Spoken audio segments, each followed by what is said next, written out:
I want to teach myself toilet pump. I call it toilet pump. I don't call it toilet cistern. This is a product I buy. This is the product that you use to flush your toilet. Let's take a look at this little box here. They are sold in 3 types, but I don't explain these 3 types of toilet pumps. I only explain this one. Let's take a look inside what it means. Open up and see what's inside.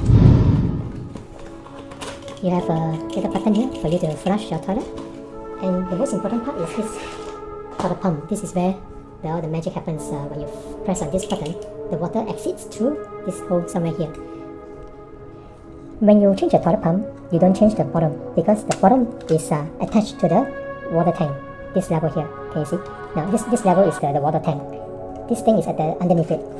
If this one breaks, only then you change. But if it doesn't break, just leave it and only change the top part. It's not difficult to understand how it works if you want to DIY yourself. This top part is removable. You just twist it. Can you see doing it? Just twist it, take it out. This part is at the bottom of your water tank. This is the top part you need to change. This is the very important rubber. If it's worn out, if there's no spare parts, you need to buy the entire toilet pump again. And this toilet pump for this model costs $28. In your country, it may be different. Here, take a look at this. It says 40 and 50. What does it mean? 40 and 50 doesn't mean anything much because this is a standard. It doesn't change. The only difference is the hole here. The hole here is 40 or 50. That's what it means. Can you see? If you take a measurement using a ruler, it's actually 4 cm wide, which is this one that I buy. 4 cm wide. Let's look at this complicated engineering design. To understand how it works, it's very simple. Once I teach you how to use it. If your toilet pump is about this high, you need to adjust this guy here. And these are the teeth. And the teeth here, if you look at it closely, there are numbers on each teeth. You have to remember your previous setting so that you don't have to figure out which one is the right one. And this little small plastic also has a numbering. Can you see? 1, 2, 3, 4, all the way to 10. If you are replacing a water pump, remember your numbers and set it back to the same so that you save more time. Look at this. Now, if the height of the level is too low, you can always adjust it. Take out the pin, like so. Yeah, take it out. The other one, take it out too. You want to change your water pump? Do it this way. Now push it up to the level you need. Just like what I'm doing now. So I'm going to show you a demo. Very quickly, I will show you right here. I'm not going to go into the toilet and show it to you there. It's quite dirty. Now, suppose this is your cover until here, the top part. Okay, so what you need to do is just adjust the teeth at the side here to the height that you want. Example, I just simply pick a height. Let's say here. Okay, lock it.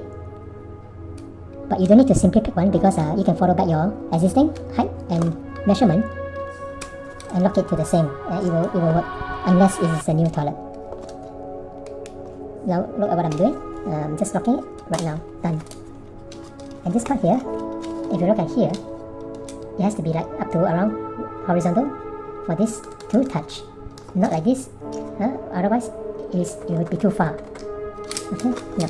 So what I'm doing now is make sure this one touches the bottom before you adjust this and lock it. Once it touches the bottom, you lock it. Let's say I'm locking it here.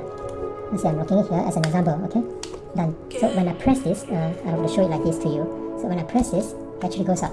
Can you see? It actually goes up. What does it do? Actually, now when I press this, what happens? When I press this thing goes up. It goes up, and the rubber detached from the base.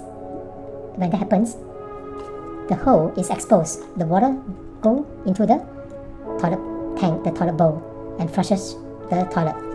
That's how it works. See? Now, after that, it will close up the hole and refill the water tank. You press again, the hole opens up, and the water exits. This is how a water tank pump works, or this is how the flush works. Yeah. So I prefer this. Now, this one is also a very genius idea to design it. If you don't have to pull all the way, adjust the teeth all the way to the up, because this part here has a little screw here that can also extend the touch. See, it can extend and touches the green button. So this is how you change your water tank pump or a flush if your flush is spoiled or broken. Now the broken, where does it break is somewhere along here. This is too thin. Once you have secured the position, you may want to hot glue this area so that it becomes more stronger and rigid. I'm doing this to remind myself if ever my water tank flush spoil, I know where to find it. Yeah, just take out the lock here, adjust the height, and this guy here, you need to adjust two areas, number 1 here, number 2 here, and the third one is here. Yeah, 3 area. This one sits inside your water tank bowl. This one sits on the water tank cover. And done. You got it fixed in less than 10 minutes. It's so simple. Understand? This is an extra. Probably you want to throw them away or keep at least keep one. Yeah, these rubbers they are quite expensive or very difficult to find. Whatever you want to keep as a backup in future, this will become your spare if anything happens suddenly.